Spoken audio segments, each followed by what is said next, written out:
बोगीबिल पुल का उद्घाटन करेंगे। असम में बने इस पुल ने आखिर क्यों चीन की टेंशन बढ़ा दी है, आप खुद देख लीजिए।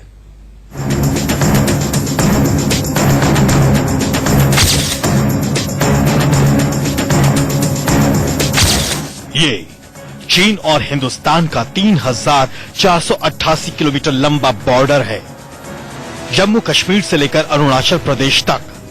अब देखिए चीन ने क्या किया है, इसे समझने के लिए ये सैटेलाइट तस्वीर। ये नक्शा भौगोलिक है, इस पर जो आपको लाल रंग से लिखे नाम दिख रहे हैं और साथ में हवाई जहाज के जो चित्र दिख रहे हैं वो दरअसल एयरपोर्ट हैं। चीन के वो एयरपोर्ट जिन्हें पिछले कुछ सालों में तेजी से बनाया गया। ऊपर से नीचे तक देखिए होटान, कैरेया, अरिंगुसा, शिगाटसे, निभिंगची, बांगदा, युसु, गोलोक, सिउचान, क्विंगली, होंगयुआन, केंगाडिंग, दाइचेंग, ये 12 नाम है जो चीन के बनाए नए एयरपोर्ट हैं। चीन का दावा है कि हवाई पट्टियां आम लोगों के लिए बनाई गई हैं, लेकिन हकीकत को समझने के लिए हम कुछ और तस्वीरें आपको दिखाते हैं। देखिए ये तिब्बत में हिंदुस्तान बॉर्डर पर बनाई गई एरिंगुसा हवाई पट्टी है। सैटेलाइट कैमरे से ली गई खुफिया तस्वीर में हवाई पट्टी के आसपास कहीं कोई आबादी दिखती है क्या? जवाब है नहीं। दरअसल ये हवाई पट्टी हिमालय की चोटी पर है और ये पूरी तरह मिलिट्री हवाई बेस के हिसाब से तैयार की गई है। अब जरा ऐसी ही 2 तस्वीरें देखिए। ये बांगटा है और ये भी तिब्बत में ही है। 4,345 मीटर की ऊंचाई पर इस एयरपोर्ट की हवाई पट्टी 5.5 किलोमीटर की है। अमूमन सिविलियन एयरपोर्ट की हवाई पट्टी 3.5 किलोमीटर की होती है, लेकिन चीन ने इस बियाबान पहाड़ के बीच 5.5 किलोमीटर लंबी हवाई पट्टी बनाई है, तो इसका मतलब साफ समझा जा सकता है। कुछ ऐसी ही स्थिति युसु में भी है। हाल ही में चीन ने तिब्बत के निभिंगची एयरपोर्ट पर 6ठा टर्मिनल खोला है। कहा जा रहा है कि टर्मिनल मिलिट्री पर्पस के लिए रिजर्व रखा जा रहा है। इसी तरह दाइचेंग एयरपोर्ट पर हाल ही में चीन ने अपने J-20 फाइटर प्लेन को छिपा कर रखा था।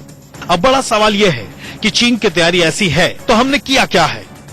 Bureau report, India news. इतना कुछ एक पुल से होगा, सोचिए, तभी तो इस पुल को गेम चेंजर माना जा रहा है। आपने बहुत कुछ बोगीबिल पुल के बारे में जाना सुना, लेकिन इंडिया न्यूज संवाददाता मनोहर केसरी की आंखों से मौके की रिपोर्ट देखिए। एक एक चीज जो आपने अब तक इस पुल के बारे में सुनी, उसे बारी बारी से देखते जाइए।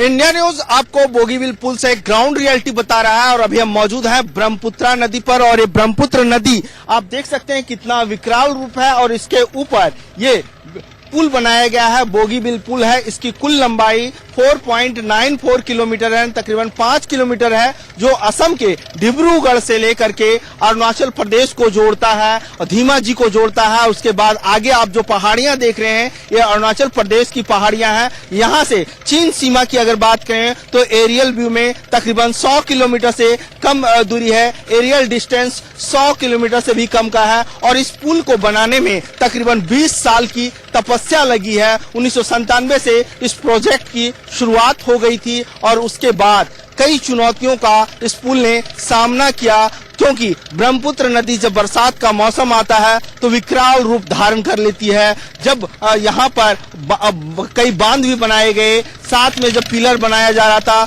उस समय लगातार इंजीनियर्स को इस तरह की चुनौतियों का सामना करना पड़ा। आप समझ सकते हैं कि ब्रह्मपुत्र नदी की जो धार होती है वो कितना तेज होता है, बहाव कितना तेज होता है। ऐसे में बहुत ज्यादा मौसम का मार झेलना पड़ा इस प्रोजेक्ट को और अब तकरीबन 2010 में जो बनकर तैयार होना था, 2018 में बनकर के अब ये पुल तैयार हो गया है। आप देख सकते हैं ब्रह्मपुत्र के साउथ बैंक जो डिब्रूगढ़ का इलाका है उससे नॉर्थ बैंक धीमाजी को जोड़ता है और ऐसे में कहा जाए तो इसके आर्थिक, सामरिक, सामाजिक सभी तरह के महत्व हैं। काफी महत्वपूर्ण ये है और देश के लिए अब ये धरोहर बन गया है।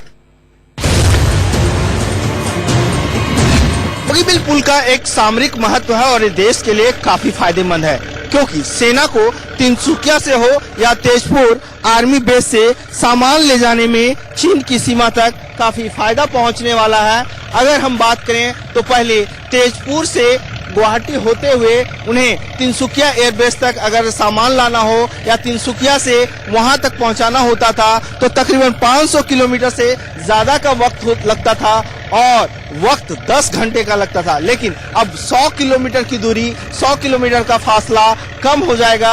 अगर हम तिनसुकिया से अरुणाचल प्रदेश चीन की सीमा तक अगर हम जाना चाहें तो यहाँ से वो आसानी से अपना साजो सामान ले जा सकता है, हथियार ले जा सकता है, टैंक ले जा सकता है और सप्लाई का जो भी साधन है, क्योंकि इस साइड जो साउथ बैंक का इलाका है तो साउथ बैंक में तिनसुकिया आर्मी बेस है, तो वहीं नॉर्थ बैंक में तेजपुर है। तो ऐसे में सामरिक दृष्टि से ये सेना के लिए बहुत फायदेमंद है।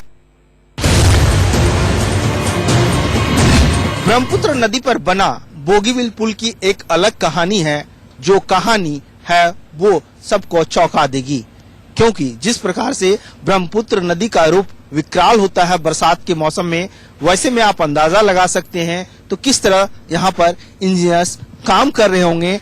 और अगर इस पुल की हम बात करें तो ये पुल कुल मिलाकर के 4.94 किलोमीटर यानी करीब 5 किलोमीटर लंबा है और इसमें जो तकनीक का इस्तेमाल किया गया है, जो तकनीक का मिश्रण है, वो काफी ज्यादा अट्रैक्टिव है, मजबूत है, क्योंकि इस पुल की जो लाइफ है वो 120 साल की लाइफ है और इसमें जो तकनीक का इस्तेमाल किया गया है वो यूरोपियन तकनीक है और डेनमार्क और स्वीडन के बीच जो होरिशेवा ब्रिज टनल है उसी के तर्ज पर इसे बनाया गया है।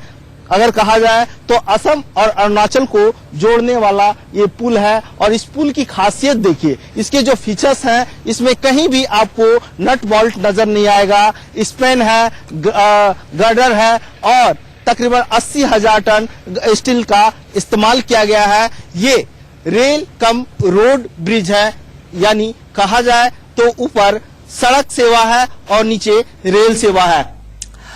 1962 में हम चीन से हार गए थे। इस हार की समीक्षा हुई तो कई बातें सामने आई। उसमें एक अहम बात यह भी थी कि हमारे पास हथियार थे, सेना भी थी, रसद भी थी, लेकिन हम अपनी सप्लाई लाइन को बरकरार नहीं रख पाए। हम सेना तक गोला बारूद नहीं पहुंचा पाए। जानते हैं क्यों? क्योंकि चीन बॉर्डर तक पहुंचने के लिए हमारे पास न तो पहुंच की सड़क थी, न बॉर्डर पर हमारे पास हवाई पट्टी थी। चीन के पास भी इन चीजों का अभाव था, लेकिन हमारे मुकाबले उनके संसाधन बेहतर थे। आज क्या हालत है? चीन के मुकाबले हम कहां हैं? जरा उसे समझते हैं।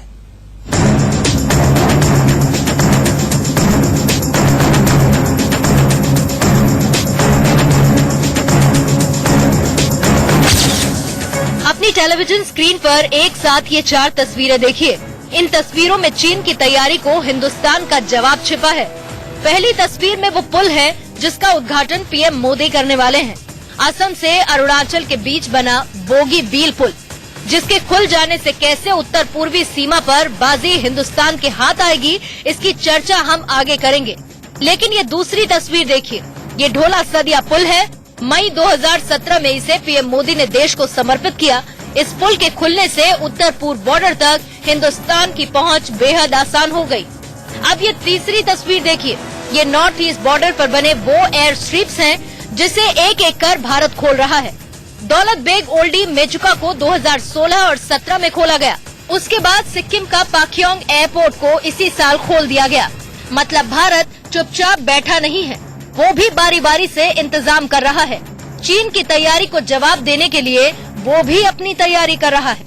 अब कुछ और तस्वीरों के जरिए हिंदुस्तान की तैयारी को गंभीरता से समझिए।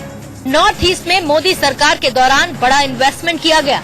खासकर हाईवे, एरोड्रम और पावर सेक्टर में इतना निवेश हुआ जितना शायद पिछले 2 दशक में नहीं हुआ। चीन की चतुराई भरी चाल को रोकने के लिए भारत ने कई स्ट्रेटेजिक फैसले भी किए हैं, जैसे चीन बॉर्डर पर ब्रह्मोस मिसाइल की तैनाती, हिमालय रीजन की दुर्गम पहाड़ियों की रक्षा के लिए अलग से माउंटेन कोर का गठन और भी कई चीजें। लेकिन हिंदुस्तान की तैयारी की रफ्तार आज भी चीन के मुकाबले 5 गुना कम बताई जा रही है और इसी कमी की सबसे बड़ी वजह हाईवे, रोड, ब्रिज सेक्टर में हमारा पिछड़ना है।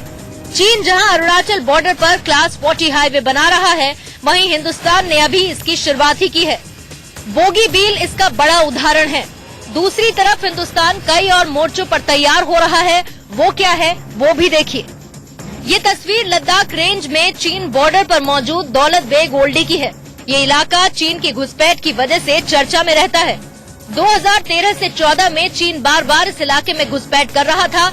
एक बार तो चीन के सैनिक 14 दिन तक इस इलाके में घुसकर बैठे रहे।